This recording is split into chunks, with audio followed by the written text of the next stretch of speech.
ओम सहना भवतु सहनौ भुनक्तु सह वीर्यङ्करवावहै तेजस्विनावधीतमस्तु मा विद्विषावहै। ओम शान्ति शान्ति शान्तिः। हरि ओम श्री गुरुभ्यो नमः। हरि ओम। श्री शारदा स्तोत्रम। नमस्ते शारदे देवी काश्मीरपुरवासिनी। नमस्ते शारदे देवी काश्मीरपुरवासिनी। त्वामहं प्रार्थये नित्यं विद्यादानं च देहि मे। त्वामहं प्रार्थये नित्यं विद्यादानं च देहि मे। या श्रद्धा धारणा मेधा वाग्देवी विधिवल्लभा। या श्रद्धा धारणा मेधा वाग्देवी विधिवल्लभा। भक्त जिह्वाग्रसदना समाधि गुणदायिनी। भक्त जिह्वाग्रसदना समाधि गुणदायिनी। नमामि यामिनी नाथ लेखालंकृत कुंतला। नमामि यामिनी नाथ लेखालंकृत कुंतला। भवानीं भवसंताप निर्वापन सुधा नदीं। भवानीं भवसंताप निर्वापन सुधा नदीं। भद्रकाल्यै नमो नित्यं सरस्वत्यै नमो नमः। भद्रकाल्यै नमो नित्यं सरस्वत्यै नमो नमः। वेद वेदांग वेदांत विद्यास्थानेभ्यगेव च। वेद वेदांग वेदांत विद्यास्थानेभ्यगेव च। ब्रह्मस्वरूपा परमा ज्योतिरूपा सनातनी। ब्रह्मस्वरूपा परमा ज्योतिरूपा सनातनी।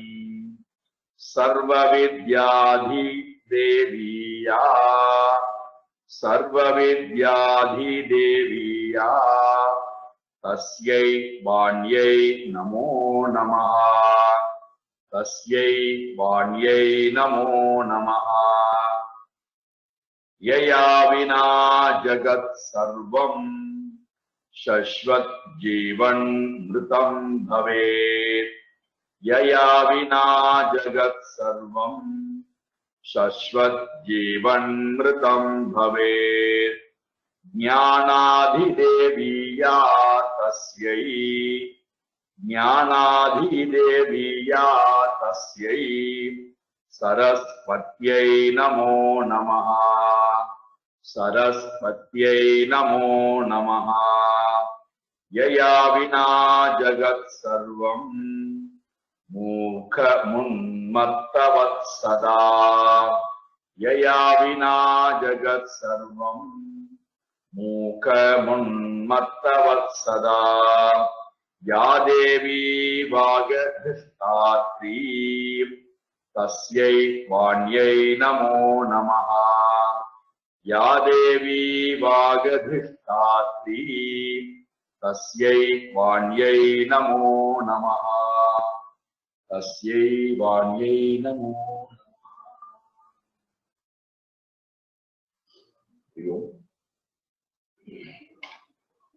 சாதனா பஞ்சகம். வாசுதேவேந்திர யோகீந்திரம் நத்வா ஞானம் குரும் முமுக்ஷூணாம் ஹிதார்த்தாய தத்வபோதோ விதீயதே. தத்வபோதோ விதீயதே.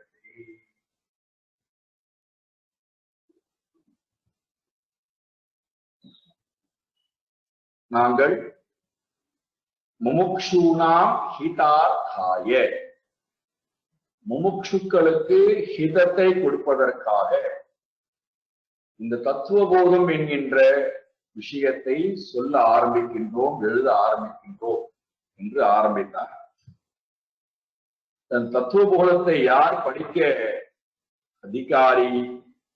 4 குணங்களை கொண்டவர்கள், சாதன சதுஷ்டயத்தை பெற்றவர்கள் இந்த நூல்களை படிப்பதற்கு அதிகாரி என்று நமக்கு அறிமுகப்படுத்தினார். யார் அந்த 4 தகுதி படைத்தவர்கள், சம்பத்து உடையவர்கள் என்றால் விவேக, வைராகிய, சம, தம, உபரம, திதிக்ஷா, ஸ்ரத்தா, சமாதானம், முமுக்ஷுத்வம். இந்த 4 சாதனங்களை, சதுஷ்டயத்தை யார் தன்னிடத்திலே கொண்டிருக்கிறாரோ அவர் இந்த நூலை படிப்பதற்கு அதிகாரி என்று 4 சாதனங்களை ரொம்ப விரிவாக பார்த்தோம். கடைசியிலே இந்த முதல் தலைப்பை முடிக்கிறார் இவ்வாறு. எப்படி? ஏதத் சாதன சதுஷ்டயம். ஏதத் இவைகள்தான் சாதன சதுஷ்டயம், 4 பண்புகள் என்று புரிந்து கொள். இந்த 4 பண்புகளும் உடையவர்கள். 2வது பேராகிராஃப் நான் போனோம்னா சாதன சதுஷ்டய சம்பன்ன அதிகாரினா இது ஆரம்பித்தார். இந்த 4 சாதனங்களையும் செல்வங்களையும் கைவர பெற்றவர்கள் தத்துவ விவேகா, தத்துவ விவேகம் செய்வதற்கு அதிகாரி. சாதன சதுஷ்டயம் இதுடன் நிறைவேறுகிறது. ஏதத் சாதன சதுஷ்டயம். இதற்கு பிறகுதான் இந்த நூல் ஆரம்பம். இந்த நூலுடைய விஷயம் இதற்கு பிறகுதான் வருகிறது. இந்த புஸ்தகத்திலே என்ன விஷயம் சொல்லப்பட்டுள்ளனவோ அது ஆரம்பமாகிறது. அது என்ன விஷயம்? ததஹா ததஹா தத்துவ விவேகா. ததஹா தத்துவ விவேகா அஸ்ய அதிகாரினோ பவந்தி. அஸ்ய அதிகாரினோ பவந்தி. ததஹா அதற்கு பிறகு அதிகாரினஹா பவந்தி. இவன் அதிகாரி என்றால் தகுதி படைத்தவனாக ஆகினான். அதிகாரினஹா பவந்தி. எதற்கு அதிகாரியாக இவன் ஆகினான்? தத்துவ விவேகா. தத்துவ விவேகஸ்ய. தத்துவ விவேகம் செய்வதற்கு இவன் அதிகாரியாக ஆகினான். தத்துவத்தை, தத்துவம் என்றால் தத் என்றால் உண்மை, தத்துவம் என்றால் உண்மையினுடைய தன்மையை, உண்மை பொருளுடைய தன்மையை விவேகா விவேகம் செய்து பார்ப்பதற்கு அஸ்ய அதிகாரினஹா அவனுக்கு தகுதியானது வருகிறது. இப்ப நம்முடைய கல்வி முறை எப்படி இருக்கு அப்படின்னு கேட்டீங்கன்னா, அறிவை தகுதி இருக்கோ இல்லையோ கொடுத்து விடுகின்ற ஒரு கல்வி முறை இன்றைக்கு இருக்கு. அதனாலதான் அந்த கல்வி நமக்கு பண்புகளை கொடுப்பதற்கு மாறாக, நல்ல பண்புகளை கொடுப்பதற்கு மாறாக, சுய சார்புத்தன்மையை கொடுப்பதற்கு மாறாக, ஆனந்தத்தை கொடுப்பதற்கு மாறாக, என்னிடத்திலே இருந்து துக்கத்தை எடுப்பதற்கு மாறாக, என்னை சார்புத்தன்மையிலிருந்து விடுவிப்பதற்கு மாறாக, என்னை பலவானாக ஆக்குவதற்கு மாறாக, என்னை கோழையாகவும் அகங்காரியாகவும் சுயநலம் உடையவனாகவும் சார்புத்தன்மை உடையவனாகவும் இந்த கல்வியானது ஆக்கிய காரணம் என்ன? கல்வியிலே தோஷம் இல்லை. அந்த கல்விக்கு பின்னாடி நம்மிடம் இருக்க வேண்டிய பண்புகள் இல்லாது போன காரணத்தினாலே சொன்னாலே அந்த அறிவு நமக்கு உள்ளே வந்து எந்த மாற்றம். ஆனால் இங்கே வேதாந்த அறிவு என்று வரும்போது முதல்ல பண்புகள் தான் நமக்கு முக்கியமாக பேசப்படுகிறது. இந்த பண்புகளோட ஒருவன் போனானே ஆனால் இந்த அறிவு கட்டாயம் அவனுக்கு அந்த அறிவு கொடுக்கின்ற பலனை இவனால் பெற முடியும். இந்த அறிவோட கூடியவன் எதுக்கு வருகிறாய்? ததா தத்துவ விவேகா அஸ்ய அதிகாரினஹா பவந்தி. அதற்கு பிறகு இந்த சாதன சதுஷ்டயங்களை எல்லாம் கைவற்றதற்கு பிறகு அந்த அதிகாரி தகுதி படைத்தவன் தத்துவ விவேகம் செய்வதற்கு தகுதி உடையவனாக ஆகின்றான். இங்க வந்து ரெண்டு வார்த்தையை நமக்கு அறிமுகப்படுத்துறார் தத்துவ விவேகா. தத்துவத்தை பற்றி விவேகம் செய்வதற்கு அதிகாரியாக ஆகின்றான். விவேகம் செய்தல், விவேகம் என்கின்ற வார்த்தைக்கு பகுத்து ஆராய்ந்து பார்த்தல், பகுத்து அறிதல், பகுத்து அறிந்து கொள்வதற்கு பெயர் விவேகம். பகுத்து அறிதல் சொல்லியாச்சினாலே எதிலிருந்து எதை பகுத்தறிய வேண்டும்? எதிலிருந்து எதை பகுத்தறிவது? இரண்டு பொருள் தனியாக இருக்கின்றது என்றால் நான் பகுத்தறிய வேண்டிய அவசியம் இல்லை. கண் முன்னாடி தெரிகிறது அரிசி எது, கல் எது, நெல் எது, உமி எது, எனக்கு தனித்தனியா தெரிகிறது. இதை நான் பகுத்தறிந்து பார்க்க வேண்டிய அவசியம் இல்லை. இரண்டு தனித்தனி பொருளாக இருந்தது என்றால் நான் பகுத்து பார்க்க வேண்டிய அவசியம் இல்லை. அதே போல இரண்டு தனித்தனியான பொருள் சேர்ந்து இருந்தாலும், இரண்டு தனித்தனியான பொருள் சேர்ந்திருந்தாலும் அப்பொழுது நான் பகுத்தறிந்து பார்க்க வேண்டிய அவசியம் இல்லை.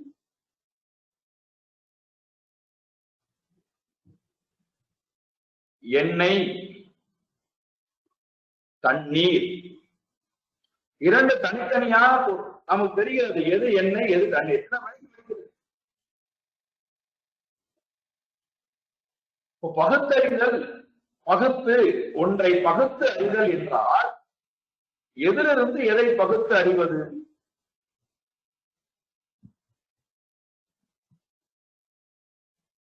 ஒரே ஒரு பொருள்தான் இருக்கிறது. ஆனால் அந்த பொருளானது என்னுடைய பார்வையிலே இரண்டாக தெரிகிறது. ஒன்றுதான் இருக்கிறது, ஆனால் என்னுடைய பார்வையிலே இந்த அனுபவத்தில் இரண்டாக தெரிகிறது. பருத்தி ஒரு பொருள்தான், மரம் ஒரு பொருள்தான், மண் ஒரு பொருள்தான். ஆனால் இந்த அனுபவத்தை நான் என்ன பார்க்கிறேன்? விதவிதமான வஸ்திரங்களை பார்க்கிறேன், விதவிதமான உபயோகத்தோட கூடிய துணிகளை பார்க்கிறேன். இரண்டு பொருள் தெரிகிறது. பஞ்சுதான் ஒன்று என்றால் விதவிதமான வடிவங்கள், உபயோகங்கள், செயல்பாடுகள் எல்லாம் என்னால் பார்க்கப்படுகிறது. மண் ஒன்றுதான் என்றால் விதவிதமான வடிவங்கள், பானைகள் பார்க்கப்படுகிறது. அந்த உபயோகங்கள் எல்லாம் நமக்கு அனுபவிக்கப்படுகிறது. மரம் ஒன்றுதான் என்றால் பயன்பாடு என்று வருகின்ற நேரத்திலே விதவிதமான மரங்களை நான் பார்க்கிறேன். டேபிள்னு சொல்லுகிறேன், சேர்னு சொல்லுகிறேன், கதவு என்று சொல்லுகிறேன், விதவிதமான பயன்பாடு. மரம் ஒன்றுதான், ஆனால் என்னால் ஒன்றை பார்க்க முடியவில்லை. ஒன்று இரண்டாக எனக்கு தெரிகிறது. அப்போதான் எனக்கு என்ன வேண்டியிருக்கிறது?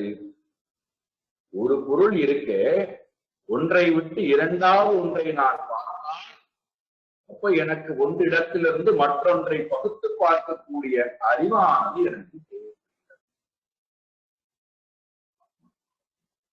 பொதுவா நாம விவேகம் என்று சொன்னா என்ன சொல்லி வேண்டாம்னா பகுத்தறிதல் சொல்லி, நீங்க சொல்லிக் கொண்டிருக்கிறார்களா நிறைய பகுத்தறிவாளிகள். நாங்கள் பகுத்தறிதல் என்றால் ஒன்றிடத்திலிருந்து இன்னொன்றை பிரித்தல் அல்ல, ஒன்றுதான் இருக்கிறது, அந்த ஒன்றிடத்திலே இன்னொன்று என்னால் பார்க்கப்படுகிறது, அந்த பார்வையை பிரித்து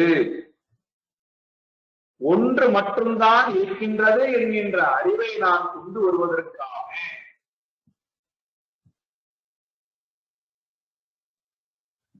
அப்ப இங்கே நான் இந்த பகுத்தறிதல் என்பது இரண்டு பொருளை எடுத்துக்கொண்டு பகுத்தறினா என்றால் இல்லை, ஒரே ஒரு பொருளை எடுத்துக்கொண்டுதான் பகுத்தறிவு. அது நித்தியமான பொருளை எடுத்துக்கொண்டு அறிந்தாலும் சரி, அல்லது நித்தியத்தை போல தெரிகின்ற ஒரு பொருளை எடுத்துக்கொண்டு ஆராய்ந்து பார்த்தாலும் சரி, கடைசியிலே நான் எங்கே போய் நிற்பேன்? உதாரணத்தை எடுத்துக்கொள்வோம். நம்ம வீட்டுல உபயோகப்படுத்தக்கூடிய டேபிள், சேர், கதவு, இது ஒரே ஒரு பொருளுடைய ஒரு வடிவம் தான். ஆனா நாம் இதை எடுத்துக்கொண்டே ஆராய்ந்து கொண்டே போவோம். இது மரமா, இது கதவா என்று கேட்டால் நாம் என்ன சொல்றோம்? இது கதவு அல்ல, மரம், மரக்கதவு, மரட்டேபிள், மரத்தினுடைய சேர். யாரு கூட வரா? மரம் கூட வருகிறது. அப்போ என்ன ஆயிடுத்து? டேபிள் போயிடுத்து, சேர் போயிடுத்து, கதவு போயிடுத்து, மரம் இருக்கு. அப்ப நாம எங்க வந்துட்டோம்? ஒன்றனுடைய வடிவத்தை சொல்லி இதுதானே உண்மை என்று கேட்டால் உன்னை ஆராய்ந்து பார்த்தாலே உண்மையா இருக்கு. ஆராய்ந்து பார்த்து விட்டால் நேர எங்க போய் விடுவோம்? காரணத்துக்கு போய். நாம் எதை இப்பொழுது பார்த்துக் கொண்டிருக்கிறோமோ அதனுடைய காரணத்துக்கு போயிட்டா அப்ப என்ன இருக்கு? ஒன்றுதான் இருக்கிறது. பகுத்தறியாதவரை நமக்கு இரண்டு தெரிகிறது. எப்பொழுது பகுத்து பார்த்து விட்டேனோ அப்பொழுது ஒன்று மட்டும்தான் இருக்கின்றது. இப்ப இங்க எதை பகுத்து பார்க்க சொல்லுகிறார்? எதை பகுத்தறிய வேண்டுமா?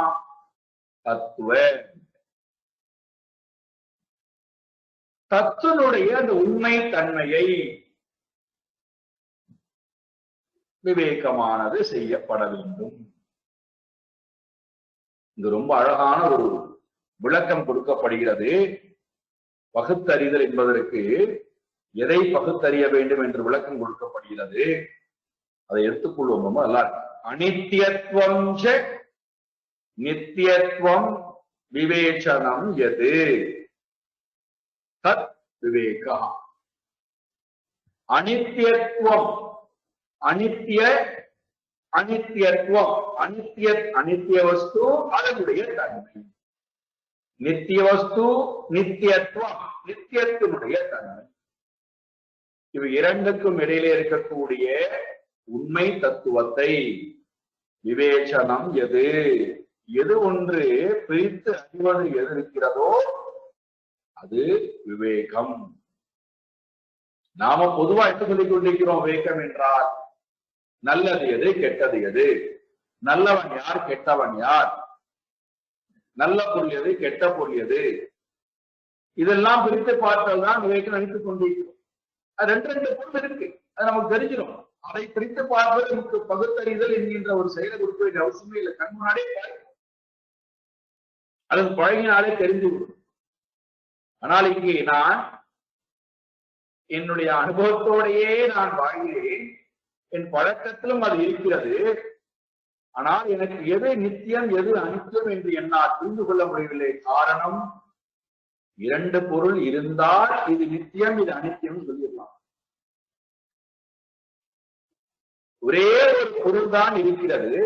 ஆனால் அந்த பொருள் என்னுடைய பார்வைக்கு வராமல் அதுல வேறொன்றை நான் பார்க்கிறேன். அப்ப அதை என்ன பண்ணி ஆகணும்? எது நித்தியம் எது அனித்தியம், அதனுடைய உண்மை தன்மை என்ன, நித்தியத்தினுடைய உண்மை தன்மை என்ன, அனித்தியத்தினுடைய உண்மை தன்மை என்ன என்பதை நான் ஆராய்ந்து பார்ப்பதன் மூலமாக யார் ஒருத்தன் பகுத்து பார்க்கிறானோ அதுக்கு பெயர் விவேசனம். இந்த விவேக அறிவானது உண்மை தன்மையையும் உண்மை அல்லா தன்மையும் நான் பகுத்து பார்த்தல் என்பது எதனுடைய துணை கொண்டு நான் பகுத்து பார்க்க முடியும்? ஏன்னா நம்முடைய அறிவை கொண்டு பார்த்தா ஒன்றும் புரிய மாட்டேங்குது. நமக்கு தெரியல. என்னுடைய அனுபவத்திலே ஒன்றுதான் இருக்கிறது, இரண்டாவது ஒன்று இல்லை என்று சொன்னா நம்ம தயாராக எப்படின்னு கேட்கிறோம். அப்ப இங்கே நமக்கு இந்த பகுத்து பார்க்கக்கூடிய அறிவு எந்த அறிவினுடைய துணை கொண்டு வந்தால் நம்மால் இதை பகுத்து பார்க்க முடியும்? ஸ்ருதி யுக்தி அனுபூதி பிரமாணைகி, இந்த மூன்று பேருடைய துணை இல்லாமல் நம்மால் உண்மை எது, உண்மை தன்மை எது, பொய் எது, பொய் தன்மை எது என்பதை நம்மால் பகுத்து பார்த்தல் என்பது அவ்வளவு சுலபமான விஷயம். ஸ்ருதி என்றால் உபனிஷத்தினுடைய துணை கொண்டு, உபனிஷத்தினுடைய துணை கொண்டுதான் நம்மால் பார்க்க முடியும். உபனிஷத் எந்த அறிவை குறிக்கிறதோ அதனுடைய அறிவை துணை கொண்டு நான் பார்த்தால் தெரிகிறது. அவன் ஒன்றுதானே இருக்கிறது, இரண்டாவது இல்லையே, பின் எப்படி நான் இரண்டாவது பார்க்கிறேன் என்ற கேள்வியானது ஸ்ருதியினுடைய துணை கொண்டு பார்க்க, அந்த அறிவை கொண்டு பார்த்தல்.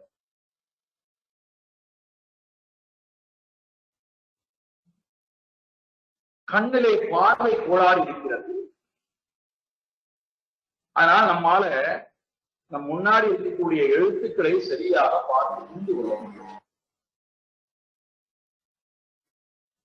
இது என்ன எழுத்து என்று நம்மால் சரியாக புரிந்து கொள்ள முடியும். காவா, சாவா, இக்கா என்ன எழுத்து என்று நம்மால் புரிந்து கொள்ள முடியவில்லை, பார்க்க முடியவில்லை. காரணம் கண்ணிலே குறைபாடு.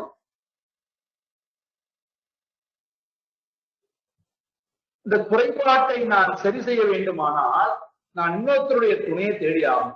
யாரு? கண்ணாடியினுடைய துணை.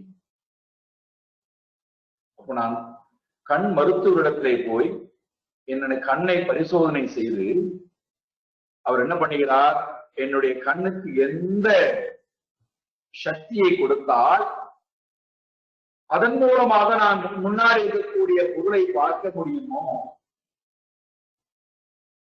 சரியாக அதனுடைய வடிவத்தை என்னால் பார்க்க முடியுமோ, அதை அவர் கொடுக்கிறார்.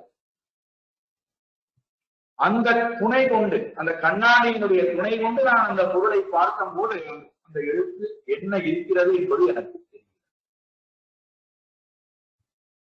அதுவரைக்கும் அந்த எழுத்து காவா சாவா தெரியல. ஆனா எழுத்து என்பது இருக்கிறது. ஒரு சில நேரத்தை எழுத்தே தெரியாமல் கூட போய்விடுகிறது. காரணம் கண்ணனுடைய குறைபாடு. அப்ப நான் எப்படி ஒரு அக்ஷரத்தை பார்ப்பதற்கு எனக்கு இன்னொரு வஸ்துவனுடைய துணை தேவைப்படுகிறதோ, அதே போல என்னுடைய அனுபவத்திலே ஒரு பொருள் இருக்கிறது. நானும் இருக்கிறேன். என்னுடைய அனுபவத்தில் இருக்கக்கூடிய பொருளும் நானும் இரண்டு இரண்டா அல்லது ஒன்றா என்றால் சாஸ்திரம் சொல்லப்படுகிறது அது ஒன்றுதான் இருக்கு. ஆனால் இந்த அனுபவத்தை இரண்டை இந்த இரண்டு அல்ல ஒன்றுதான் என்று நான் புரிந்து கொள்ள வேண்டுமானால் எனக்கு என்னுடைய அறிவு பிரயோஜனப்படாது. என்னுடைய அறிவுக்கு இன்னொரு அறிவினுடைய துணை தேவைப்படுகிறது. அந்த அறிவுதான் ஸ்ருதி. ஸ்ருதி என்றால் வேதம். வேதத்தினுடைய அந்தமாக இருக்கின்ற உபனிஷத்தினுடைய அறிவை துணை கொண்டால் அதன் மூலமாக நான் இந்த உண்மையை பார்க்கிறேன். எது நித்தியத்துவம், எது அநித்தியத்துவம். இரண்டாவது யுக்திபிகி. யுக்திபிகி என்றால் பிரம்மசூத்திரத்தினுடைய துணை கொண்டு, இது ஒரு அர்த்தம். பிரம்மசூத்திரத்தினுடைய துணை கொண்டு நான் இந்த உண்மையை பகுத்து பார்க்கிறேன். இரண்டாவது தர்க்க சாஸ்திரத்தின் மூலமாகவும் நியாய சாஸ்திரத்தின் மூலமாகவும் நான் உண்மையை பார்க்கிறேன். மூன்றாவது அனுபூதி. பகவத்கீதையினுடைய துணை கொண்டு நான் பார்க்கிறேன். ஸ்ருதி என்றால் உபனிஷத், யுக்தி என்றால் பிரம்மசூத்திரம், அனுபூதி என்றால் பகவத்கீதை அல்லது அனுபூதிமான்களுடைய அனுபவ வார்த்தைகள். இந்த மூன்றினுடைய அறிவை துணையாக கொண்டால் என்னால் நித்தியத்துவத்தையும் அனித்தியத்துவத்தையும் என்னால் வகுத்து பார்த்து ஒன்றினுடைய தன்மையை என்னால் புரிந்து கொள்ள முடிகிறது. இதுக்கு பெயர்தான் விவேகம் என்று சொல்லப்படுகிறது. தத்துவ விவேகா அஸ்ய அதிகாரினஹா பவந்தி. இதை யார் பிரித்து அறிந்து கொள்கிறார்களோ அதுக்கு பெயர்தான் விவேக ஞானம். இப்ப நாம் முதல் தலைப்பை முடித்திருக்கிறோம். முதல் தலைப்புல குரு வந்தனம் வந்தது. அதன் பிறகு இந்த புஸ்தகத்தை அறிமுகப்படுத்தினார் அனுபந்த சதுஷ்டயம் என்று. அதன் பிறகு இந்த புஸ்தகத்தை படிப்பதற்கு அதிகாரி தன்மையை நமக்கு அறிமுகப்படுத்தினார் சாதன சதுஷ்டயம் சொல்லப்பட்டது. இந்த சாதன சதுஷ்டயத்தை கொண்டவர்கள் இந்த நித்திய தத்துவத்தை தத்துவ விவேகத்தை செய்வதற்கு அதிகாரியாக ஆகிறார்கள் என்று முதல் தலைப்பு நிறைவுறுகிறது. 6 தலைப்பு இங்கே இருக்குன்னு பார்ப்போம். அதுல முதல் தலைப்பை நிறைவு செய்து விட்டார். 2வது தலைப்புக்குள்ளே போகிறார். தத்துவ வேகம் செய்வதற்கு அதிகாரி. இப்போ மாணவன் கேள்வி கேட்கிறான், தத்துவ வேகம் என்று சொன்னீர்களே என்று அவன் கேள்வி கேட்கிறான். நாம் கேள்விக்குள்ளே போவோம், பதிலும் அவர் கொடுக்கிறார், அவர் கேட்போம். 2வது தலைப்பு தத்துவ விவேகா கஹா. தத்துவ விவேகா கஹா. தத்துவ விவேகம் என்றால் என்ன? இதுதான் மாணவனுடைய கேள்வி. குரு பதில் கொடுக்கிறார், ஆத்மா சத்தியம். ஆத்மா சத்தியம். தத் அன்யத் சர்வம் மித்யா இதி. தத் அன்யத் சர்வம் மித்யா இதி. ஆத்மா சத்தியம். ஆத்மாதான் சத்தியம், உண்மையானது. சத்தியம் என்றால் உண்மை.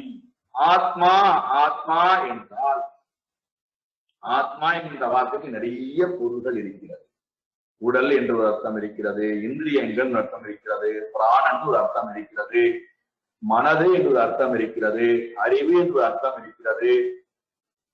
ஆத்மா என்பதற்கு இங்கே என்ன பொருள் கொடுக்கிறார் என்றால், நான் நான் என்கின்ற அந்த உணர்வு தான் ஆத்மா. நம்ம எப்போதுமே நான் நான் நான் என்றுதான் சிந்தித்துக் கொண்டே நகருகிறோம். நான் இதை செய்தேன், நான் இப்படி வாழ்ந்தேன், நான் இப்படி வாழ்ந்து கொண்டிருக்கிறேன். அந்த நான் என்கின்ற அந்த எண்ணத்துக்கு பேர் தான் இங்கே ஆத்மா. இந்த ஆத்மா சத்தியமானது. இங்க யார் அறிமுகப்படுத்துறார்? முதல்ல நம்மை அறிமுகப்படுத்துறார், ஜீவஸ்வரூபத்தை அறிமுகப்படுத்துறார். முதல்ல சாதன சதுஷ்டயத்தை நமக்கு முடிச்சிட்டார். இப்போ 6 தலைப்புல 2வது தலைப்புல எதிர்த்துனா ஜீவ தத்துவம், நம்மை பற்றி விசாரம் துவங்குகிறது. அதனால ரொம்ப கவனமா இருக்கும். ஏன்னா நம்மை பற்றி விசாரம், ஆத்மாவை பற்றி விசாரம். ஆத்மா யாருன்னா நான் தான். என்னை பற்றின விசாரம், என்னை பற்றி நான் படிக்க போகின்றேன். இப்பொழுது நான் என்னை பற்றி புரிந்து வைத்திருக்கிறேன். எது எல்லாம் என்னுடைய அனுபவத்தில் இருக்கோ அதெல்லாம் நான் என்று புரிந்து. இப்போ விவேகத்தின் மூலமா என்ன செய்ய போகிறார்? எது எல்லாம் நீ இருப்பதனாலே இருக்கிறதோ அந்த நீதான் ஆத்மான்னு சொல்லப்படுற. அந்த ஆத்மா சத்தியம். அப்போ நான் உண்மையானவன். தத் தத் ஆத்மா, அந்த ஆத்மாவை தவிர, என்னை தவிர, அன்யத் சர்வம், மற்ற என்னென்னலாம் இருக்கின்றதோ அவை அனைத்தும் மித்யா இதி. மித்யா, இது நல்ல வார்த்தையை கவனமா கையாளுறாங்க. இந்த 3 வார்த்தைகளை ஞாபகம். வேதாந்தத்தில் இந்த 3 வார்த்தை அடிக்கடி வரும். சத்தியம், அசத்தியம், மித்யா. சத், அசத், மித்யா. இந்த 3 வார்த்தைகள் திரும்ப திரும்ப திரும்ப எல்லா இடத்துலையும் வரும். நம்ம இங்கேயே கவனமா புரிந்து கொண்டு விட்டோம் என்றால் உபனிஷத்துக்கு போகும்போதெல்லாம் ரொம்ப சுலபமாக. சத் என்றால் உண்மையானது, இருக்கும் தன்மை உடையது. இருப்பு தன்மை உடையது சத். அசத் என்றால் இல்லவே இல்லை, இல்லாதது. இல்லாத ஒன்றுக்கு பெயர் அசத். இந்த சத்துக்கும் அசத்துக்கும் நடுவில் உள்ள குண மித்யா. மித்துனா என்னன்னா, அத இருக்குன்னு சொல்ல முடியாது, இல்லைன்னு நிராகரிக்கவும் முடியாது. அப்ப அதுக்கு என்ன சொல்லி ஆகணும்? வெறும் தோற்றம்னு சொல்லி ஆகணும், மித்துன்னு சொல்லி ஆகணும். யார் தோற்றுவித்தா அந்த ஆராய்ச்சிலாம் போகணும். மித்து என்றால் வெறும் தோற்றம். எதை போல தமிழ்ல பாத்தீங்கன்னா ஒரு நல்ல ஒரு பழமொழி சொல்வார், கல்ல கண்டா நாயை காணும், நாயை கண்டா கல்ல காணும். இது நல்ல பழமொழி.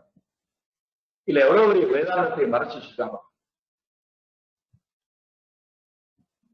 நம்முடைய ஆலயங்களுக்கு எல்லாம் போனோம் என்றால், அல்லது பெரிய பெரிய பங்களாக்கெல்லாம் போனோம் என்றால், அல்லது பெரிய பெரிய ஹோட்டலுக்கு எல்லாம் போனோம் என்றால், அழகுபடுத்துவதற்காக, கட்டடங்களை அழகுபடுத்துவதற்காக, செவர்களை எல்லாம் அழகுபடுத்துவதற்காக நிறைய கலை வடிவத்தோட கூடிய பிம்பங்களை வைத்திருப்பார், பொம்மைகளை வைத்திருப்பார்.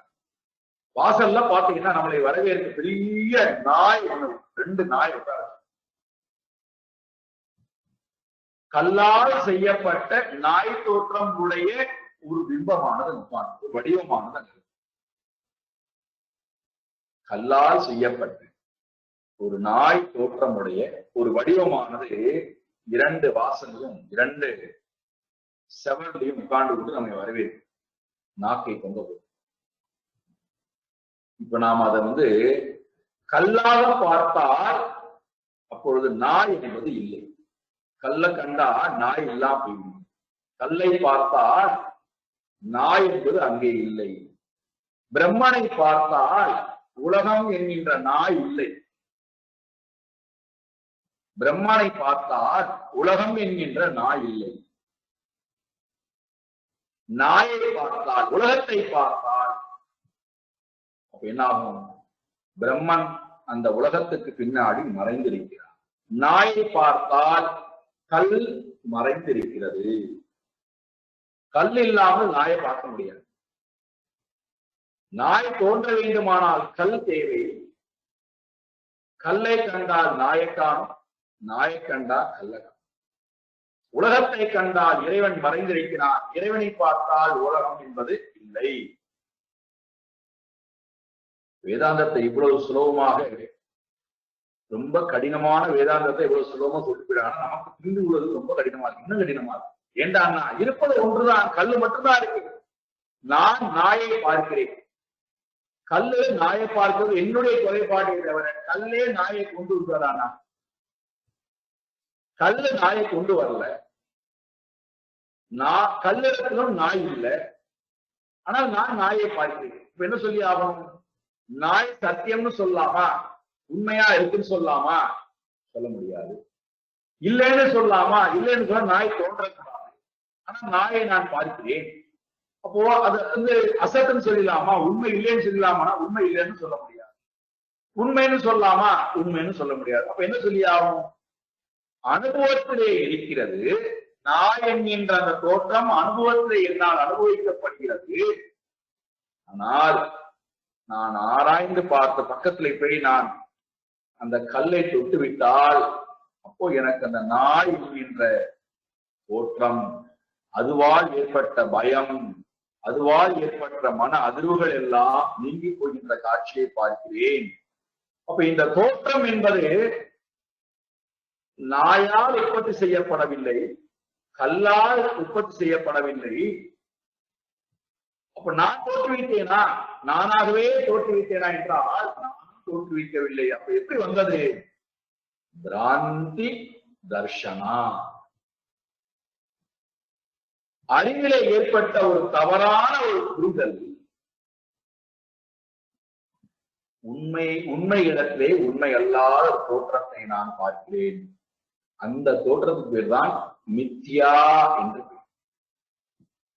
ஏன்னா சங்கராச்சாரியாருக்கு ஒரு பெயர் கொடுத்தாங்க, மித்யாவாதி, மாயாவாதி. அவர் மாயை பற்றித்தான் பேசுவார் என்று. உலகமானது உண்மை எப்படி அவர் மாயை மாயன்னு சொல்றாரு புரியலன்னா அவரை சிந்தி பாருங்கள்.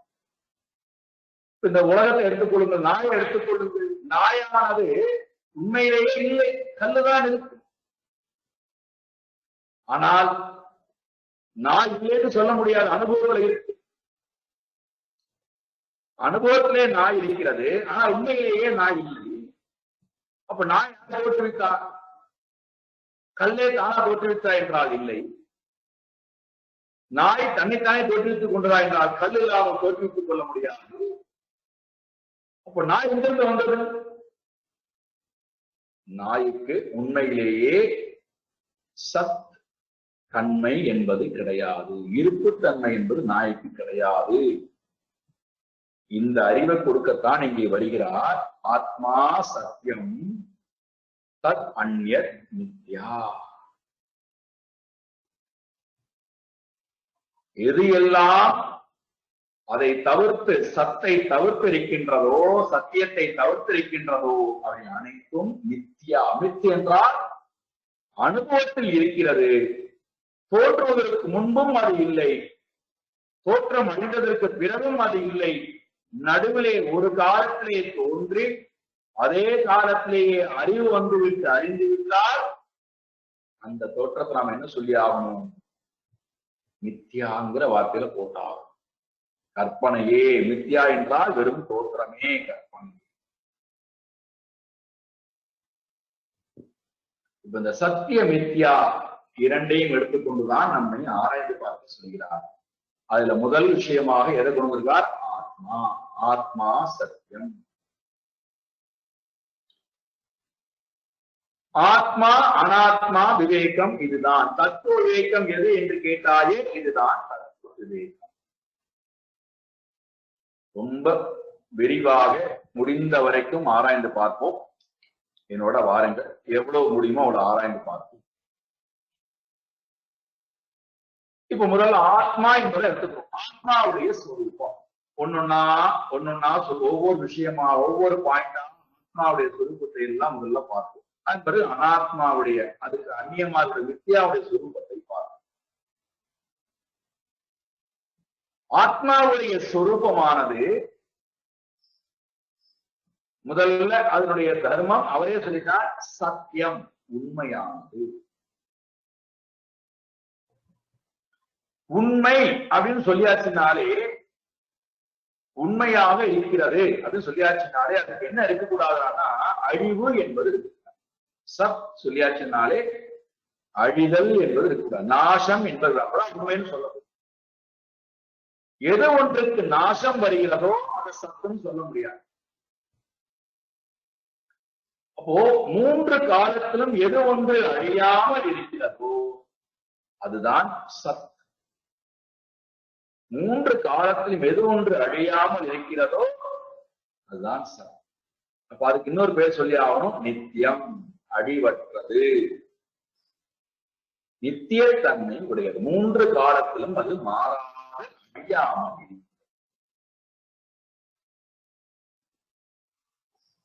சரி, இங்க மித்தியாட்ட வருவோம். மூன்று காலத்திலும் அது இருக்கிறதா அப்படின்னு பார்த்தா இப்ப இந்த நாய்க்கே போகும். நாய் என்பது என்னால் தோற்றத்துக்கு, நாய் என்கின்ற தோற்றம் என்னால் தோற்றுவிப்பதற்கு முன்பு இல்லை.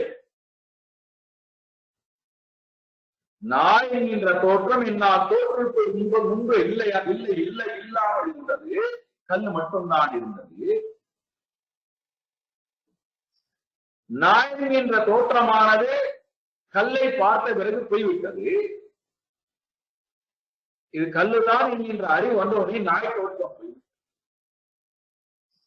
நடுவிலே நான் நாயை பார்க்கிறேனே, நாய் இருக்கு என்கின்ற அந்த எண்ணத்தை வைத்துக் கொள்கின்றேனே, அந்த எண்ணம் எதுவரைக்கும் இருக்கிறது? கல்லை பார்க்கின்ற வரைக்கும் நாய் என்பது இருக்கிறது. கல்லை பார்த்து விட்டால் நாய் என்பது இல்லாமல் போகிறது. அப்போ ஒரு அறிவு, என்னிடம் ஒரு அறிவு இருக்கு. இது இருக்கு அப்படிங்கிற ஒரு அறிவு இருக்கு. இது சத்தியம் அப்படிங்கிற ஒரு அறிவு இருக்கு. உதாரணத்துக்கு எடுத்துக்கொள்ள நாய் எடுத்துக்கொள்ள, நாய் சத்தியம் அஸ்தி, நாய் உண்மையாக இருக்கிறது அப்படிங்கிற அறிவு இருக்கு. இந்த அறிவு வேறொரு அறிவு வேறொரு அறிவுடைய துணை கொண்டு இந்த அறிவை நான் நிராகரித்து விட்டால், பாத்தியம் செய்துவிட்டால், நீக்கிவிட்டால், அப்ப என்ன ஆகிறது? இந்த அறிவு இல்லாமல் போய்விடுகிறது.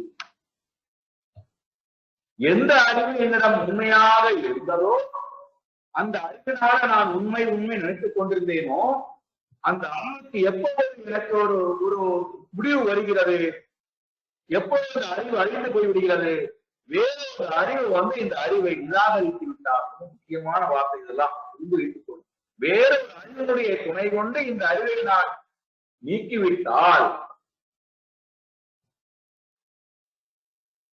வேதத்துல இந்த வார்த்தை பயன்படுத்துகிறார்கள். அனதிகத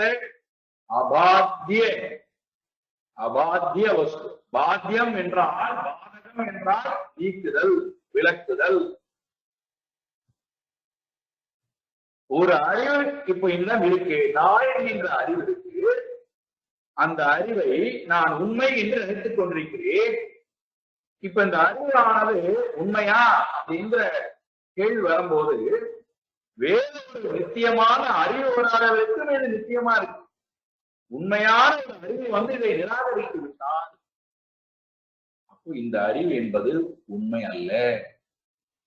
அறிவு போய்விட்டது என்றால் அறிவோடு கூடி தோற்றங்களும் போய்விடுகிறது, அறிவோடு கூடி அனுபவித்த உலகமும் போய்விடுகிறது. நாய் என்ற ஒரு வடிவமும், அதுக்கு கொடுத்த பெயரும், அதுக்கு கொடுத்த அனுபவங்களும், இது நாய் அல்ல அறிவு வந்தே நீக்கப்படுகின்றது. அப்ப அங்க என்ன பார்க்கிறேன்? நான் சத்தியத்தை பார்க்கும் நேரத்திலே ஷிலாயே கல் மட்டுமே தான் இருக்கிறது. அப்ப இங்க என்ன நடந்து விட்டது? நித்தியமாக ஒரு அறிவு இருந்தது என்று நினைத்தேன். அந்த அறிவு வேறொரு அறிவு வந்த உடனேயே இந்த அறிவு நிராகரிக்கப்பட்டால், இந்த அறிவு என்ன சொல்லியாகணும்? மித்யா. இந்த தோற்றம் மித்யா. அப்ப அந்த தோற்றமானது உண்மை இடத்திலே, நித்தியமான பொருளிடத்திலே என்ன செய்யப்பட்டிருக்கிறது? தவறாக அத்தியாசம் செய்யப்பட்டிருக்கிறது. அத்தியாசம் என்றால் கல்பிதம், கற்பனை செய்யப்பட்டு இருந்தது. இவ்வளவு நேரம் தவறாக, இவ்வளவு நாட்கள், இவ்வளவு பிறவிகள் தவறாக கற்பனை செய்யப்பட்டிருந்தது. சாஸ்திரத்தினுடைய துணை கொண்டு, உபனிஷத்தினுடைய துணை கொண்டு, கீதையினுடைய துணை கொண்டு, பிரம்மசூத்திரத்தினுடைய துணை கொண்டு நான் பார்க்கின்ற நேரத்திலே சத்தியம் மட்டும்தானே இருக்கிறது. மித்யா எங்கிருந்து வந்தது? மித்தியங்களே இல்லையே.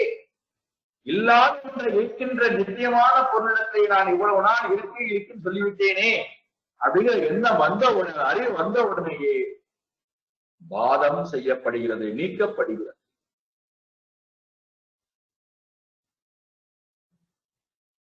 நித்தியம் இது, அனித்தியம் எது அறிவை கொண்டு நிராகரிக்கின்றேனோ, அறிவை கொண்டு நிராகரிப்பதன் மூலமாக இப்ப இருக்கக்கூடிய அறிவானது நீக்கப்படுகிறதோ அது நித்தியமா இருக்க முடியாது. காரணம், அந்த அறிவு முன்னாடியும் இல்லை, இப்ப அறிவு வந்தது பிறகு அந்த அறிவானது இல்லை.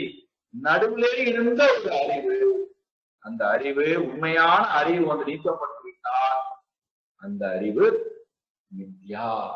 அப்ப நித்தியம் அது அனித்தியம், இது சத்தியம் அது அசத்தியம். படிப்படியா ரெண்டையுமே பார்த்து கொண்டு ரெண்டு விஷயம் பார்த்துருக்கோம். ஆத்மா சத்தியம். ஆத்மா என்பதற்கு நான் என்று பார்த்தோம். நான் இப்ப நான் யாரு? நித்தியமானவன், அழிவற்றவன், மூன்று காலத்திலும் இருக்கக்கூடியவன். என்னை தவிர்த்திருக்கக்கூடிய வஸ்துக்கள் என்னை தவிர்த்திருந்த வஸ்துக்கள் என்னன்னு அவருக்கு சொல்லல. அது என்னங்கிறது அடுத்த பேராகிராஃப்ல சொல்ல போறார். என்ன பத்தியும் எனக்கு அந்நியமாக எதெல்லாம் இருக்கோ அதெல்லாம் சொல்லிட்டேன். எதெல்லாம் இருக்கோ அதெல்லாம் அந்நியம். எதெல்லாம் இருக்கு எனக்கு அந்நியமானது அடுத்து சொல்ல போறேன். இங்க நாம புரிந்து கொள்வது, நான் சத்தியமானவன், நித்தியமானவன். எனக்கு அந்நியமாக எதெல்லாம் இருந்தாலும் அவை நித்யா. காரணம், அவற்றுக்கு 3 காலத்தின் இருப்புத்தன்மை இல்லை. அது இருப்பதை போல இருந்தாலும் அறிவனுடைய துணை கொண்டு, சாஸ்திரத்தின் துணை கொண்டு ஆராய்ந்து பார்த்த போது அந்த அறிவானது நீக்கப்படுகின்றது. ஆகையினாலே எது நீக்கப்படுகிறதோ அது உண்மையாக இருக்க முடியாது.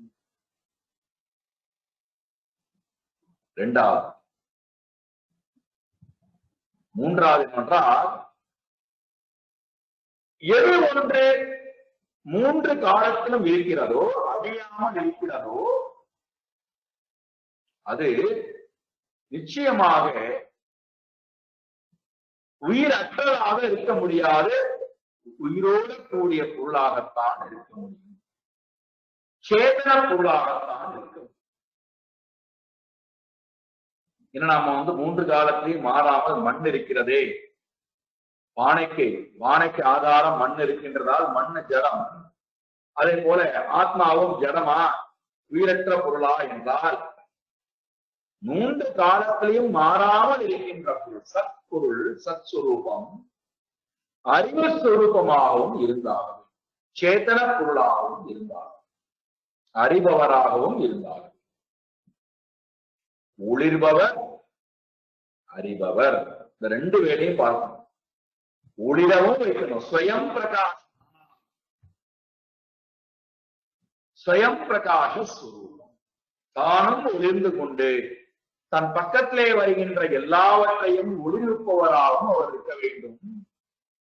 அதே போல தானும் அறிந்து கொண்டு தன்னை அறிந்து கொண்டவராய் மற்ற அனைத்தையும் அறியக்கூடியவராக இருக்க வேண்டும். இந்த 2 குவாலிட்டி. ஸ்வயம் பிரகாச ஸ்வரூபம், தானும் ஒளிரக்கூடியவராய் மற்றவற்றையும் ஒளிர வைக்கக்கூடியவராய் இருக்க. தானே இன்னொருத்தருடைய கடனை வாங்கி ஒளிர்ந்தா வச்சுக்கோம், மற்றவங்களுக்கு ஒளியை கொடுக்க முடியாது. தானும் ஒளிர்ந்து கொண்டு மற்றவற்றையும் ஒளிர வைக்க வேண்டும். அதே போல தானும் அறிவு சுரூபமா இருக்க வேண்டும். சம்வித் அப்படிங்கிற வார்த்தையை பயன்படுத்துகின்றது பஞ்சதசிங்கிற புஸ்தகம். சம்வித், வித் என்றால் அறிவு, சம்வித் என்றால் தூய்மையான அறிவு சுரூபமாகவும் நான் இருக்க வேண்டும். நான் தூய்மையான அறிவு ஸ்வரூபம், அதே போல நான் தூய்மையான ஒளி பொருந்தியவனாகவும் இருக்கின்றேன். ரொம்ப டீப்பான சப்ஜெக்ட். இப்ப இதெல்லாம் புரிந்து வைத்துக் கொள்ளுங்கள், பின்னாடி ரொம்ப எராப்பட்ட விவரிக்கிறாங்க. ஸ்வயம் பிரகாச ஸ்வரூபம், சம்பித், இந்த 2 வார்த்தையும். நான் அறிவு ஸ்வரூபம், நான் ஒளிர்கின்ற ஸ்வரூபம். நான் என்னை நானே ஒளிவித்துக் கொள்கிறேன், மற்றவற்றையும் ஒளிய வைக்கின்றேன். இதுக்கு உங்களுக்கு ஒரே உதாரணம் கொடுத்து விடுகிறேன், புரிஞ்சு. ஸ்வயம் பிரகாஷ் ப்ரொஜெக்டர். இந்த உதாரணம் கொடுத்து நீங்க அந்த உதாரணம் மட்டும்தான் அர்த்தம். ப்ரொஜெக்டரே கரண்டை சார்ந்து தானே நிற்கிறது அப்படின்னு கேட்கலாம். ப்ரொஜெக்டர் என்பது ஒளி, காட்சிகள் வருவதற்கு ஒளியை குறிக்கிறது. இப்ப தானும் ஒளிர்ந்து கொண்டு காட்சிகளையும் ஒளிர வைக்கிறது. இந்த உதாரணத்தை அப்படியே கொண்டு வந்தீங்கன்னா, நானும் என்னை நானே ஒளிவித்துக் கொள்கிறேன். அது எப்படி என்னை நானே ஒளிவித்துக் கொள்கிறேன் என்பதற்கு,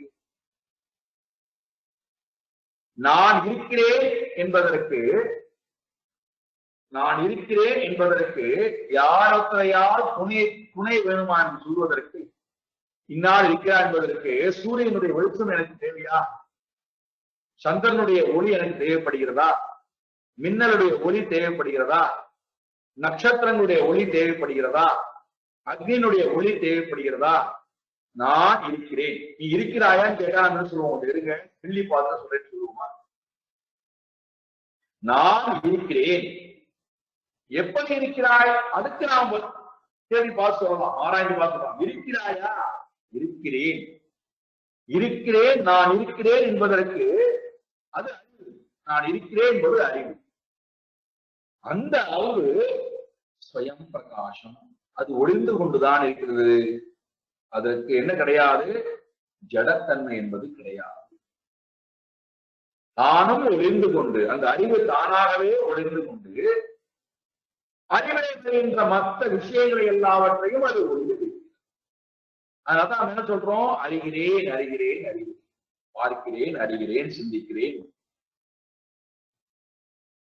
அப்போ ஸ்வயம் பிரகாசம், நானும் ஒளிந்து கொண்டு சம்பே அறிபவனாகவும் இருக்கின்றேன். சரி, இங்க வருவோம். தது அந்நியத் நித்யான்னு சொல்லிட்டார். என்னை தவிர வேறொன்று இருந்தால் அது என்னை சார்ந்துதான் ஒளிர்ந்தாகும். என்னை சார்ந்துதான் அதற்கு அறிவும் வருகிறது, இருப்பு தன்மையும். ஒரு பொருள் இருக்கு அப்படின்னு சொல்லணும்னா பொருளே சொல்லுமா என்றால் சொல்ல. என்னோட எந்த பொருள்லாம் இருக்கிறதோ அந்த பொருள்லாம் தானாகவே நான் இருக்கிறேன். இப்ப நான் இருக்கிறேன்னு சொல்லிட்டேன். நான் எதையெல்லாம் என்னுடையது என்னுடைய சொல்கின்றேனோ அவையெல்லாம் தானாகவே இருந்து என்னிடத்தை நான் இருக்கிறேன், என்னை பார்த்துக்கொள் சொல்லுவானா சொல்லாது. காரணம், அவைகளுக்கு சேதன தன்மை கிடையாது, ஒளிர்கின்ற தன்மை கிடையாது, அறிவும் கிடையாது. அப்ப அவைகள் எல்லாம் என்னை சார்ந்துதான் ஒளிந்தாக வேண்டும், என்னை சார்ந்துதான் அறிவும் பெற்றாக வேண்டும்.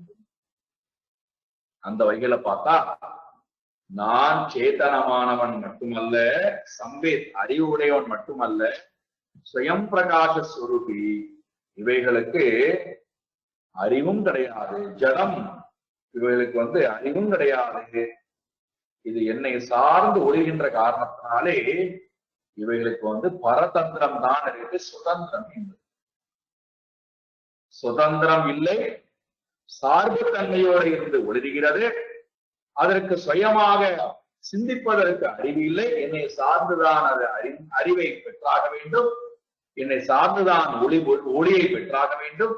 ஆகையினாலே நான் ஸ்வயம் பிரகாச ஸ்வரூபி, நான் சம்பேத் தூய்மையான அறிவு படைத்தவன். என்னை தவிர்த்து இருக்கின்ற என்னெல்லாம் இருக்கின்றதோ அவை அனைத்தும் ஜடம்.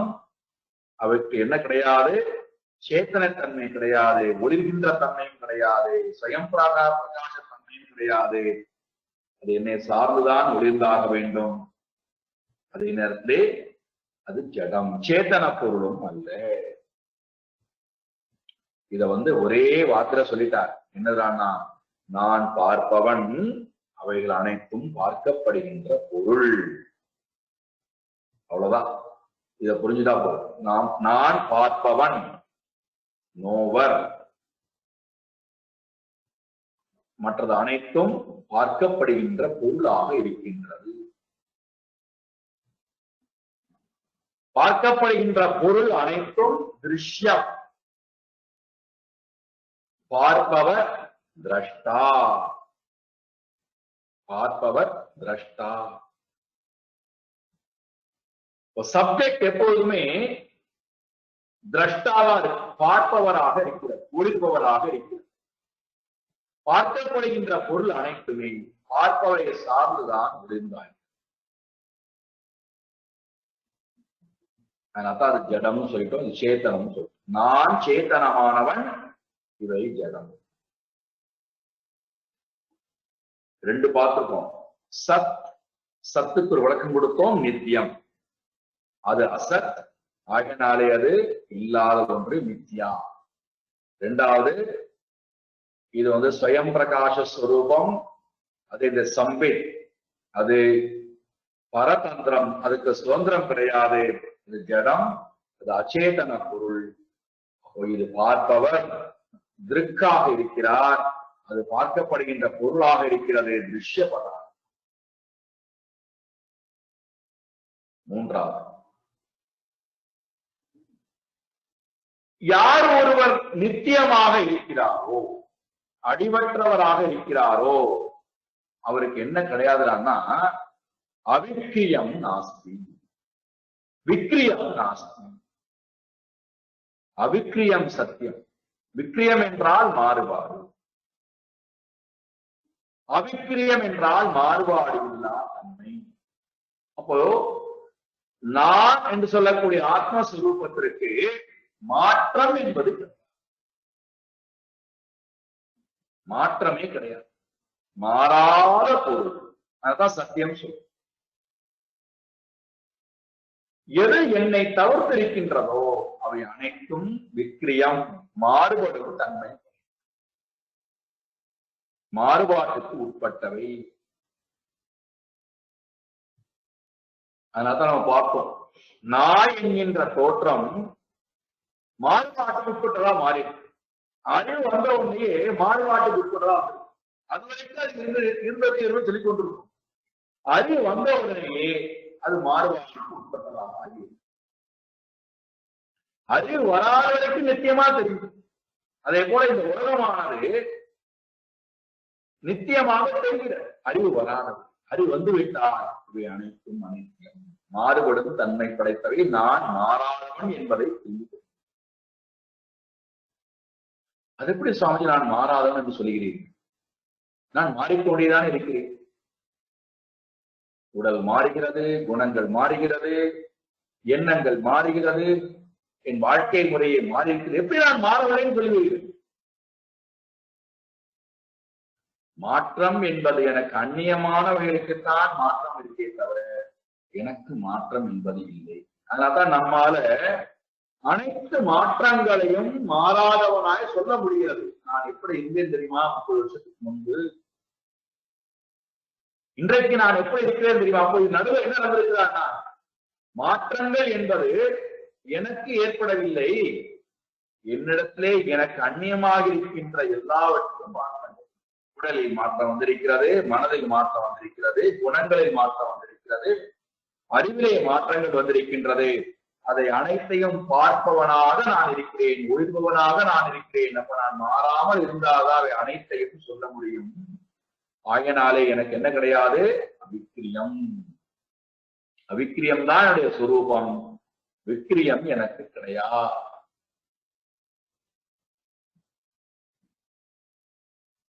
இதுக்கு என்னடானா, விக்கிரியம் தான் இதனுடைய சுரூபம், மாற்றம் தான் இதனுடைய சுரூபம். ஆத்மா சத்தியம் தத் அந்யத் மித்யா.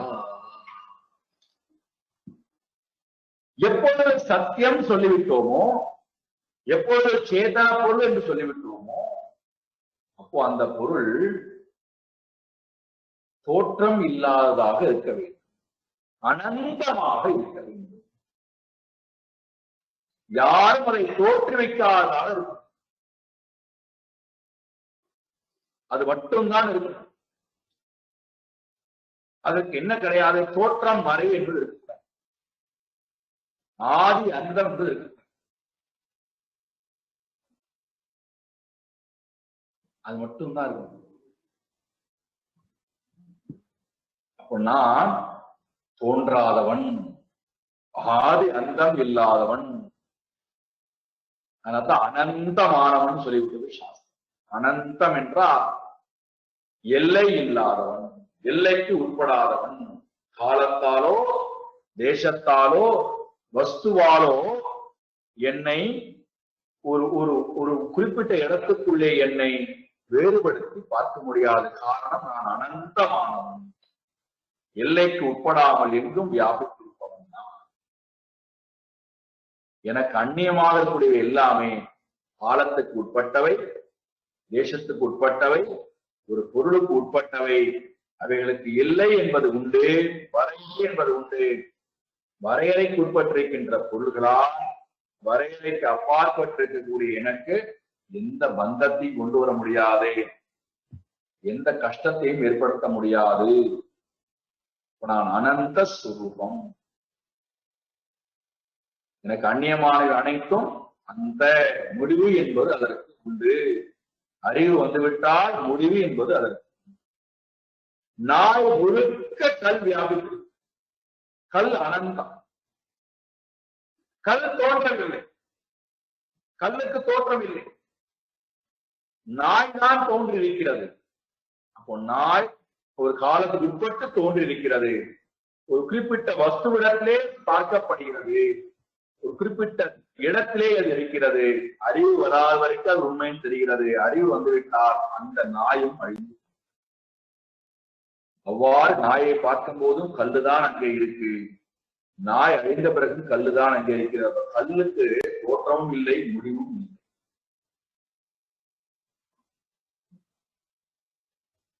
ஆத்மா சத்தியம் தத் அந்யத் மித்யா இதி. இதை பற்றி ரொம்ப விரிவாக பார்க்க வேண்டும். சாயங்காலம் மறுபடியும் பார்ப்போம். ஓம் பூர்ணமத பூர்ணமிதம் பூர்ணாத் பூர்ணமுதச்யதே பூர்ணஸ்ய பூர்ணமாதாய பூர்ணமேவாவசிஷ்யதே. ஓம் சாந்தி சாந்தி சாந்தி. हरि ओम श्री गुरुभ्यो नमः. हरि ओम.